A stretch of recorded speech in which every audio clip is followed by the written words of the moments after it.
A 22-year-old man from Stellarton, Nova Scotia, named John McHugh, has taken it upon himself to fill potholes along Westville Road using gravel and fill from ditches. Despite warnings from authorities to leave the job to professionals and concerns about impeding traffic, McHugh continued his efforts. He was inspired to start after hitting a large pothole while driving with his mother. He later created a sign that says, "I filled the potholes. Pay me instead of your taxes." Since then, McHugh has received tons of donations varying from cash, coffee, and even J's from grateful drivers. In New Haven, Connecticut, a homeless man named Elmer Alvarez found a check for $10,000 on the street belonging to a real estate broker named Roberta Hosky. Determined to do the right thing, he found a way to return the check to its original owner. Little did he know that the real estate broker was also once homeless, and this act of kindness touched Roberta that she ended up helping Elmer get his own apartment, funding his rent for 7 months, and putting him through real estate school. A year later, he joined the board of directors for a charitable foundation where he worked on a project alongside Roberta to build transitional housing for homeless people.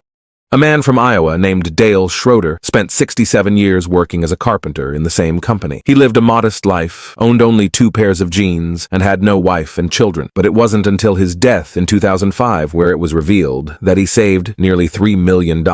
But instead of using the money for himself, he used it to send 33 random strangers to college because Schroeder's dying wish was to help kids from small-town Iowa go to college, as he never had the chance to do so himself. The strangers were dubbed as Dale's kids, and they have since become doctors, teachers, therapists, and all remained friends. The only thing Dale Schroeder asked in return was for them to pay it forward, keeping his memory alive through their actions. Franz Reichelt, an Austrian-born French tailor, aimed to invent a parachute device for aviators in the early 20th century. He designed a heavy suit featuring a large silken hood and conducted multiple unsuccessful tests. In 1912, he secured permission to test his invention from the Eiffel Tower. However, instead of using a dummy, he decided to jump himself. Despite attempts to dissuade him, he proceeded with his stunt. He then fell 200 feet to his death because of the poor design of the parachute. Unbeknownst to Reichelt, just days earlier, someone else had created a more practical design for parachutes, which ended up being the standard for modern parachutes used today. The man even managed to successfully jump from the Statue of Liberty using it. In 1979, a comedian in Denmark named Jacob Haugaard ran as an independent candidate in multiple elections. He even founded a political party as a joke and named it the Union of Conscientiously Work-Shy Elements. It included humorous campaign promises like better weather, better Christmas presents,